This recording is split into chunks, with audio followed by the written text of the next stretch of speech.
Southeast Radio's Business Matters with Carl Fitzpatrick. Southeast Radio. Well, there's been much talk in recent months about a recession on the horizon, and with the Bank of England declaring last week that the UK is likely to fall into a recession by the end of the year, there is a sense of inevitability that Ireland will soon follow suit. But is this really the case? Economist Jim Power joins us now to tell us more. Jim, with the aftermath of COVID-19, the Russian invasion of Ukraine, rising energy costs and a warning from the Bank of England that the UK will enter a recession, how would you best describe the current state of the Irish economy? You've described the international economy, and it is pretty challenging and very, very uncertain at the moment. Inflation has taken off around the world. Central banks are reacting aggressively by increasing interest rates to try and get inflation under control. And it is clear that rates will rise further everywhere, including the euro area and by implication here in Ireland. So I would envisage over the coming months a significant slowdown in the global economy. From an Irish perspective, there is very little evidence to date that this awful global backdrop is creating problems here. The Irish economy on most metrics is still growing strongly, as in tax revenues are strong. The labour market is still very strong. Some signs of slowdown emerging in certain areas, particularly in the construction sector.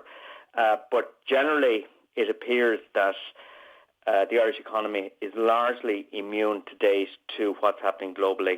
And of course, it has to be said that the tool that most of the central banks intend on using to rectify some of these problems is actually raising the interest rates. In your opinion, is that the right decision to take? Well, there are variations in the answer to that question. In the United States, where demand has been incredibly strong, increasing interest rates quite aggressively is the right response, not least because President Biden and Trump before him injected massive fiscal stimulus into the US economy as COVID hit. So increasing interest rates to try and get demand and as a consequence inflation back under control is appropriate for the United States. It's a lot less obvious in the euro area that aggressive interest rate tightening is required because there is not excess demand in Europe, and in fact the European economy is relatively I won't say weak, but certainly is not booming ahead at the moment. So there are few indications that demand is out of control in Europe. The problem on the inflation front in Europe is not excess demand. It is because of those supply side pressures emanating firstly from COVID and more recently from the Ukraine war. Energy costs and food costs are particular drivers of inflation at this juncture. And the reality is that increasing interest rates will not bring gas prices down, for example. So I think the risk the European Central Bank runs is that, it is going to force a Eurozone recession over the coming months. And no guarantees that inflation will come back under control until we see the gas price situation rectify itself. And since the Russian invasion of Ukraine, of course, we've seen massive increases in fuel prices at the pump. But in recent weeks, I've seen those prices beginning to fall. Is that a trend that's going to continue in the months ahead, in your opinion? Well, the reason why oil prices are starting to come back down is because the oil markets are now factoring in global recession later in the year. And when you get global recession, when economic activity slows down, the demand for oil falls and prices are falling. So the oil markets are now anticipating a sharp slowdown in the global economy. So if over the coming weeks and months, we continue to see central banks increasing interest rates to bring inflation under control, and that in turn leading to recessionary economic conditions, well then there's a fair chance that oil prices will continue to gradually edge down. So, but this market sentiment will be driven by how the markets view the economic outlook. And I would have to say at this juncture, uncertainty is the byword for everything out there in the global economic and financial system. But based on the sort of economic fundamentals that we can understand, if the global economy slows over the coming months as we expect, well, then you would expect oil prices to gradually continue to ease back. I think gas prices will be the much bigger problem, actually, than oil at this juncture. What is your outlook for gas over the winter months especially? It's down to Putin and the evils of Putin again. We just don't know to what extent Russian gas will continue to flow into Europe.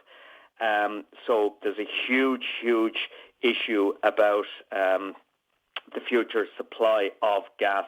So, my fear would be that the supply of gas rather than the price of gas will be the biggest problem later this year. So the chances are, gas prices are going to remain high at elevated levels, but the chances are also that you will see significant shortages of gas. We've seen many of the energy companies reporting huge profits in recent months. One of the solutions that the government has in place for that now is they're considering introducing a windfall tax on energy companies, as you know. What are your thoughts on that move? Well, at a global level, the big global oil companies like ExxonMobil and Shell are reporting significant growth in profits as a result of spiralling oil prices. And you certainly have a sense that these companies are actually benefiting at the cost of consumers and businesses. So from a moral standpoint, it certainly does not stand up very well.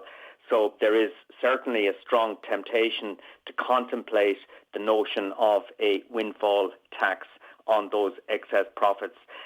It's not straightforward in a sense that, the oil companies will argue that these windfall taxes create massive uncertainty for them, and that deters further investment in energy production. And there's also the sense that if at some stage, as was the case back in 2020, oil prices fall to very, very low levels, and the oil companies were struggling at that stage, does the state step in at that stage and positively subsidize those companies? So it's not straightforward. I think countries, certain countries, have got a model that actually works. So countries like Canada, Brazil, once oil prices or energy costs go above a certain level, well then a windfall tax kicks in automatically. So that gives certainty and predictability to the energy companies. And it also gives the energy companies an incentive to prevent energy costs from rising above a level that would trigger this windfall tax. So I think we need to be careful globally how we actually implement windfall taxes. But I would say, on balance, that it's a positive idea. There are more positives than negatives here, but I think the way we structure is going to be really important. With the UK, the likelihood of the US and the Eurozone falling into recession over the coming months, is it inevitable that Ireland will follow suit shortly after? Well, logic would suggest absolutely, because we are a small open economy. We're incredibly exposed to exports and foreign direct investment. And, we sell a lot of what we produce overseas because we're a big exporting nation. So if the markets we're selling into go into recession, well, that's obviously going to make it more difficult to sell those exports. We also see rising interest rates. And as I say, there's probably a lot more to come. The cost of living pressures continue to build.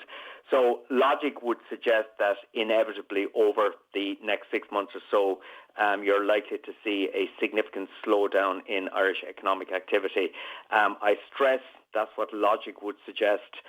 Logic doesn't always work, but I would be very surprised, I have to say, that if we don't see a significant slowdown in aspects of the Irish economy over the coming months. And of course, the UK is in the midst of selecting a new Prime Minister. From an Irish perspective, though, would a Sunak or Truss victory be better for the Irish economy? I certainly believe, based on what we understand, that in a relative sense, Sunak would be a much better choice for Ireland. But this is all relative.